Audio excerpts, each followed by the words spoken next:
আসসালামু আলাইকুম। কেমন আছেন সবাই? আশা করছি আপনারা সবাই ভালো আছেন। আমিও আপনাদের দয়ায় আলহামদুলিল্লাহ ভালো আছি। তো এই যে আমার একটা গিফট, তো আমি জানতাম না এটা অনলাইন থেকে আমার জন্য অর্ডার দিয়েছিল।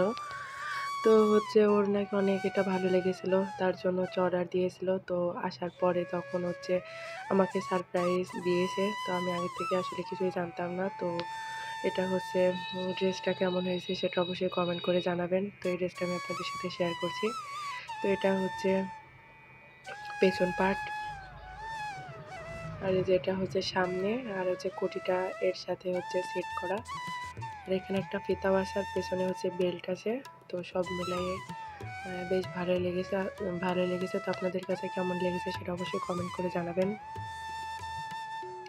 আসলে গিফট পেতে প্রত্যেকটা মানুষের অনেক ভালো লাগে, সেটা কম দামের হোক আর বেশি দামেরই হোক না কেন। তো গিফটই, সেটা যত কম মূল্যেরই হোক না কেন। তো আমার ক্ষেত্রেও সেটাই হয়েছে। তো এটা আমার কাছে খুবই ভালো লেগেছে।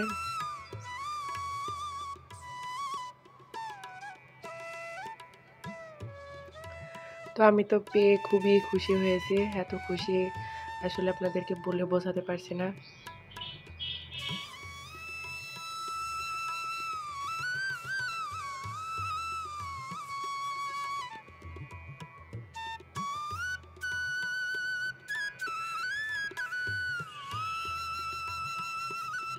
তো এই যে এটা পুরোটা আপনাদেরকে দেখিয়ে দিলাম। তো কেমন লেগেছে সেটা অবশ্যই কমেন্ট করে জানাবেন। আর যদি ভালো লাগে তাহলে অবশ্যই আমার চ্যানেলে একটা লাইক দেবেন। তারপর আর কি চলে আসলাম রান্না করার উদ্দেশ্যে। তো অনেক দিনই ভাবছি যে খিচুড়ি রান্না করব। তো আমাদের গ্রামে আমরা আসলে শর্টকাট যেভাবে খিচুড়ি রান্না করি সেটা আপনাদের সাথে শেয়ার করছি। তো এখানে আমি চাল, মসুরের ডাল আর কালের ডাল, তো এর মধ্যে আমি ধুয়ে নিয়েছি। আর এখানে রসুন, পেঁয়াজ আর কাঁচামরিচ, আর এই যে স্বাদ মতো লবণ এর মধ্যে দিয়ে দিয়েছি।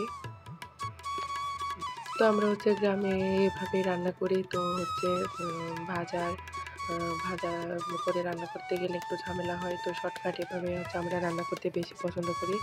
আর এভাবে যদি মাখায় রান্না করা যায় সেটা খুবই ভালো লাগে খেতে। তো এভাবে আপনারা যারা এভাবে খিচুড়ি মাখিয়ে রান্না করেননি, তো একদিন এভাবে করে দেখবেন, খুবই ভালো লাগে। তো এখানে আমি জিরা মশলা সবই দিয়ে দিয়েছি। আর এখন এই যে সয়াবিন তেলও দিয়ে দিলাম। এখন আমি হাত দিয়ে খুব ভালোভাবে মাখিয়ে নেব। এই খিচুড়িটা যত বেশি মাখানো যাবে এর স্বাদটা তত বেশি বৃদ্ধি পাবে। তো আমি প্রায় ৪-৫ মিনিট ধরে এভাবে খুব ভালোভাবে মাখিয়ে নিয়েছি। তো অলরেডি আমার মাখানো হয়ে গেছে। এখন আমি পরিমাণ মতো পানিও দিয়ে দিয়েছি।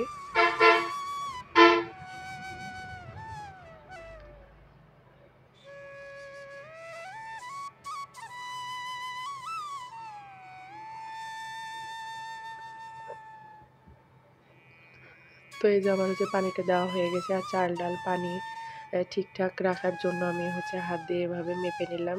তো এভাবে যদি হাতের সাহায্যে মেপে নেওয়া যায় তাহলে খুবই সুন্দর হয়। বেশি বেশি ঝরঝরাও হবে না, আবার খুব একটা নরমও হবে না। এটাই খেতে খুবই ভালো লাগে। তো এইভাবে আমি মেপেই খিচুড়িটা রান্না করছি। তো আমি প্রত্যেকটা চাল যখন সাদা ভাত রান্না করি তখন আমি এভাবে যদি হাঁড়িতে বা প্রেশার কুকারে রান্না করি, তো আমি এভাবেই হাতের সাহায্যে পানিটা মেপে দেই। তো এদিকে আমি জালটাও ধরিয়ে দিয়েছি। তো আমি পাতা দিয়ে জাল দিচ্ছি। তো আমার ভিডিওটা আপনাদের কাছে যদি ভালো লেগে থাকে তাহলে প্লিজ আমার চ্যানেলটা সাবস্ক্রাইব করবেন, আর পাশে থাকা অল অপশন প্রেস করে দিবেন। যখন আমি নতুন কোনো ভিডিও আপলোড করব তার নোটিফিকেশন আপনাদের কাছে চলে যাবে।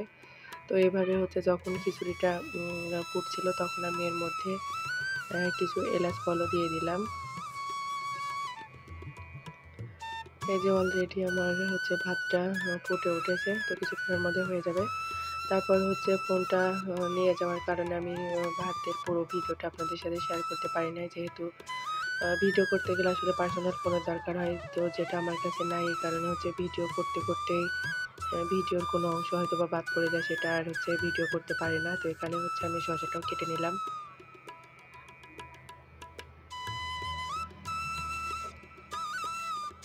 তো এখানে আমার শসা কাটা হয়ে গেছে, আর এই যে আমি বাটির মধ্যে ভাতটা তুলে নিয়েছি। তো আজকে ভাবলাম যে একটু ডেকোরেশন করে খাবো। তো এই কারণে হচ্ছে আমি এখানে হচ্ছে ভাতটা দিয়ে দিয়েছি। আর হচ্ছে যেহেতু মরিচটা আসলে নিচে ছিল, তো এর উপর আমার একটু মরিচ দেওয়ার ইচ্ছে ছিল। কিন্তু তাড়াহুড়ার কারণে আমার আসলে অত সময় ছিল না। কারণ এখানে হচ্ছে খেতে দিয়ে আমার আরও অনেক কাজ ছিল।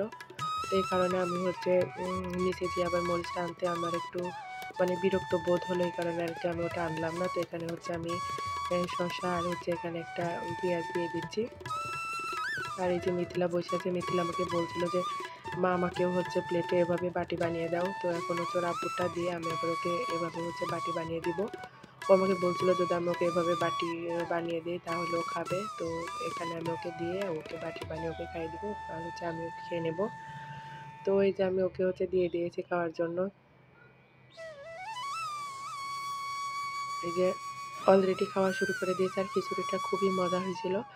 তো হচ্ছে যারা খেয়েছে সবাই বলেছে খুবই ভালো হয়েছিল। আর এভাবে হচ্ছে মাকে রান্না করলে সত্যি অসাধারণ হয়। তো আজকের মতো এখানে বিদায় নেব। দেখা হবে নেক্সট কোনো ভিডিওতে। তো আপনারা সবাই ভালো থাকবেন, সুস্থ থাকবেন, সুন্দর থাকবেন। আল্লাহ হাফেজ। আসসালামু আলাইকুম।